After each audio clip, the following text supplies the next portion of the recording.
అనుదినమన్న శ్రోతలకు మన ప్రభువును రక్షకుడై ఉన్న యేసుక్రీస్తు సరిసాటి లేని మహా గొప్ప పరిశుద్ధమైన నామం నందు శుభములు. నేడు 2025 సంవత్సరము మే మాసము 8వ తారీఖు గురువారం నాటి ధ్యానాంశము ప్రకృతి పైన అధికారము. యెషయా గ్రంథము 45వ అధ్యాయము 11వ వచనమందు ఇజ్రాయేలు పరిశుద్ధ దేవుడగు సృష్టికర్త అయిన యెహోవా ఈ మాట సెలవిచ్చుచున్నాడు. రాగల వాటిని గూర్చి నన్ను అడుగుడి, నా కుమారులను గూర్చియు నా హస్త కార్యమును గూర్చియు నాకు ఆజ్ఞాపించుడి. ప్రకృతి పైనను సర్వ సృష్టి పైనను ప్రభు మనకు అధికారమును ఇచ్చి ఉన్నాడు.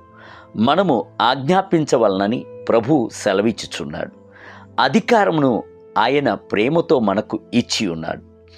ఇండియా వంటి దేశముల్లో ఎన్నికల యందు జయము పొందుచున్న వారికి ప్రభుత్వము విస్తారమైన అధికారములను ఇచ్చుచున్నది.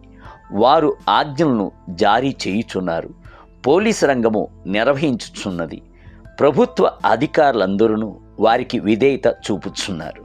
నీ హస్త కార్యమును గూర్చి నాకు ఆజ్ఞాపించుడి అని ప్రభువు చెప్పుచున్నాడు. కీర్తనకారుడు దానిని నీ చేతి పనుల మీద వానికి అధికారం ఇచ్చి ఉన్నావు. గొర్రెలన్నిటినీ, ఎడ్లన్నిటినీ, అడవి మృగములను, ఆకాశ పక్షులను, సముద్ర మత్స్యములను, సముద్ర మార్గములో సంచరించు వాటినన్నిటినీ వాని పాదముల కింద నీవు ఉంచి ఉన్నావు అని వివరించుచున్నాడు. 8వ కీర్తన 6 మొదలుకొని 8 వచనం.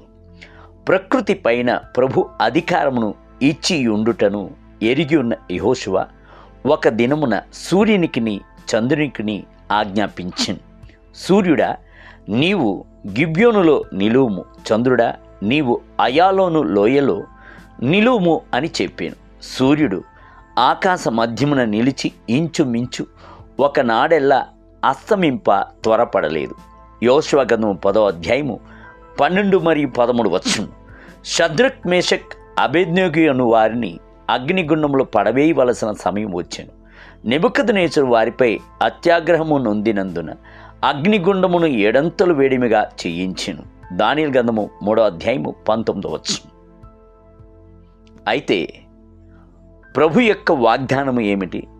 నీవు జనముల్లో బడి దాటునప్పుడు నేను నీకు తోడైయుందును. నదుల్లో బడి వెళ్ళుచున్నప్పుడు అవి నీ మీద పొర్లిపారవు. నీవు అగ్ని మధ్యను నడిచినప్పుడు కాలిపోవు. అగ్ని జ్వాలలు నిన్ను కాల్చు అనుటయే. యెషయా గ్రంథము 43వ అధ్యాయము 2వ వచనం. బైబిల్ గ్రంథము సెలవిచ్చుచున్నది, వారు విశ్వాసం ద్వారా అగ్ని బలమును చల్లార్చి. హెబ్రీయులకు రాసిన పత్రిక 11వ అధ్యాయము 33 మరియు 34 వచనం. అగ్నిపై ప్రభువు వారికి ఇచ్చి ఉన్న అధికారము వారు వాడుకొంట చేత అగ్ని వారికి ఎట్టి హానియు చేయలేకపోయాను. మృగములపై ప్రభు అధికారము ఇచ్చి ఉన్నాడు. అట్టి అధికారమును మీరు ఉపయోగించుకొనినట్లయితే ఎల్ల మృగములకును మిమ్ములను గూర్చిన ఒక భయము కలిగి ఉండును. అట్టి అధికారము చేత ఎత్తి పట్టుకున్న సంసోను సింహముల నోటిని చీల్చివేసిను. అట్టి అధికారము ఎత్తి పట్టుకొనిన దానియేలు సింహములు హాని చెయ్యకున్నట్లు వాటి నోళ్లను కట్టివేశాను. దేవుని బిడ్డలారా, ప్రభు మీకు దయచేసి ఉన్న అధికారములను వాడుకొంటకు ముందుకు రండి. నేటి ధ్యానమునకై నమ్మిన వారి వలన ఈ సూచక క్రియలు కనబడును. ఏవనగా, నా నామమున పాములను ఎత్తి పట్టుకొందురు. మరణకరమైనది ఏది త్రాగినను అది వారికి హాని చేయదు.